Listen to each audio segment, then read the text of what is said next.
It's already really been mentioned in quite a lot of the presentations already this morning, but as I'm sure you're aware, Blackpool isn't all just shiny lights. We do have a lot of problems in Blackpool with alcohol, and as you'll see from this slide, we are significantly worse in nearly all of the indicators for alcohol. So we do have a problem compared to the national average. In Blackpool, we have one, sorry, I just refer to my notes. We have approximately one licensed premise for every 100 people within our population. And then within the town centre area, we have over 900 licensed premises in a very compact, saturated town centre. And so what is the impact of this? And I'm sure you can kind of imagine really what happens in that town centre area and what the impact can be.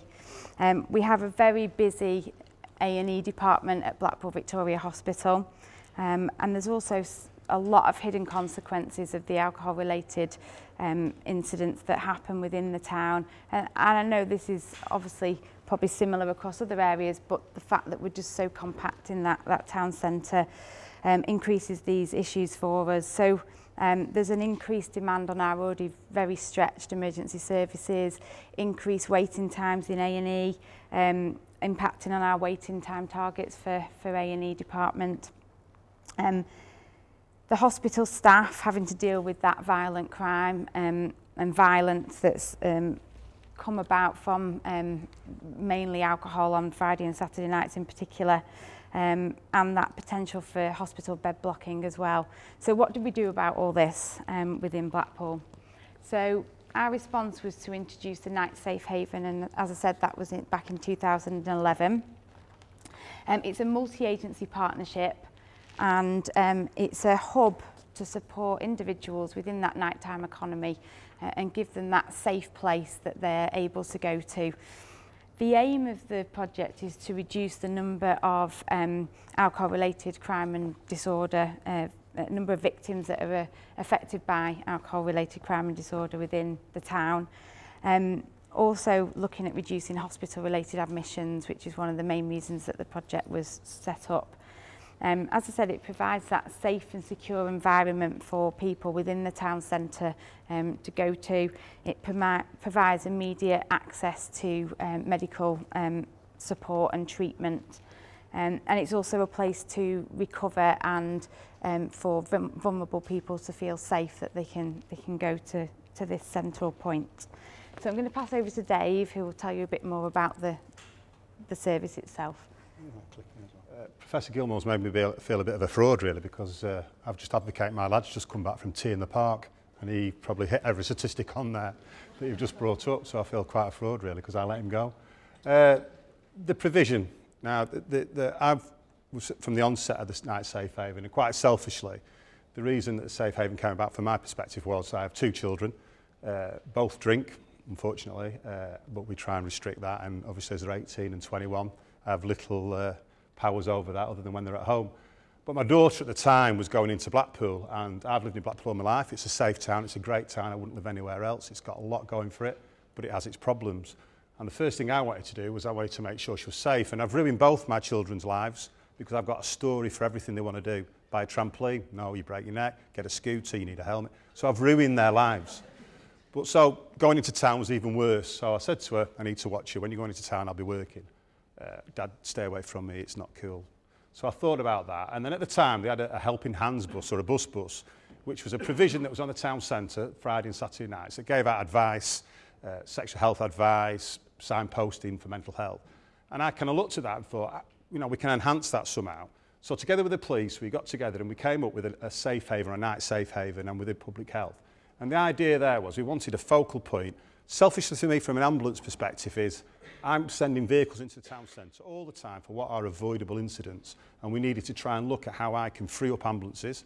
I needed to help the colleagues in the police that were, because of our activity levels, backing up, waiting with patients in doorways of nightclubs, waiting for ambulances, and we were sending them in thick and fast on a Friday and Saturday night.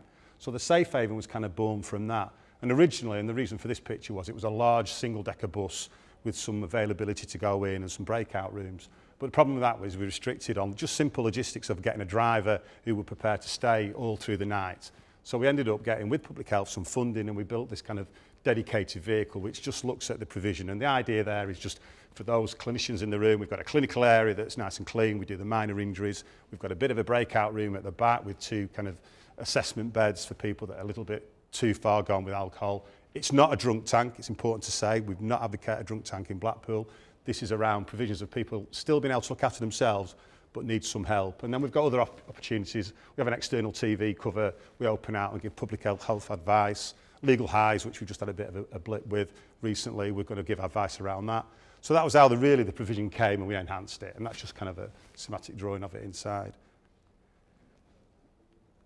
Oh, I think, is this a video now that's coming up? Should be a video, hopefully. Oh, partners we'll do first. So generally the partners are, we've got Renaissance, Horizon, Drugline, Alcohol Misuse and Substance Abuse. We've got NHS Clinical Commissioning Group, Lancashire Police. The idea around the police was that they bring or signpost patients to us now for us to treat. We've also got the ability to have statements taken early to try and get perpetrators quickly rather than come back tomorrow, we'll take a statement, because a lot of the perpetrators are still in town, so we're doing early advice there. St John Ambulance are key partners for us as well, because we have almost like an outreach part of the Safe Haven, where within the town centre it sits on the apron outside the town hall. It works from 2100 hours to over 400 hours on a Saturday night into Sunday morning.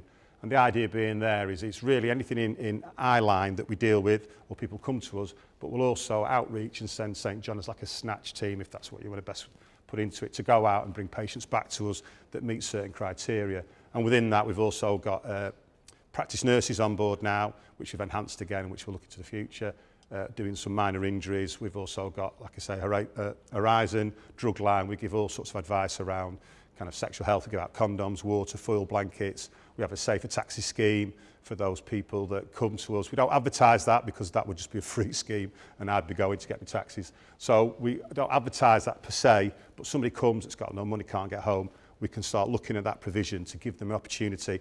The best thing around it, Safe Haven, is for younger people that become either split from the friends or have too much to drink. What we can do is get the parents to come pick them up. Just 2 things that, they get a bit of a telling off, but equally we know they're safe and parents do, and Rachel probably enhance that a little bit of what that actually does for the town centre as well. Best thing, hopefully, if this works, should be a video. So that provision there, and if you heard him say around another ambulance to an ambulance, which seems a bit strange really, because it's a static resource, what happens is that I say the partners, other part of the partners are the door staff in Blackpool. We have street angels and street pastors. And the idea is that anybody within the town centre that becomes either consume too much alcohol or in distress or unfortunately assaults because of related to the alcohol, they can be signposted to our provision. So the door staff will bring patients over, the street angels, street pastors will bring patients over. And then the idea being there, depending who or what skill set it sits in and what the condition of the patient is, one of those people at that scene, either St John, the nurses or ourselves, will treat. Overarching clinical responsibility falls with NWC, and just moving on from the video, we've now taken over the full kind of primary role of looking after it and coordinating it now. And for the next 12 months, it's NWC to take over responsibility, and we subcontract to the other people.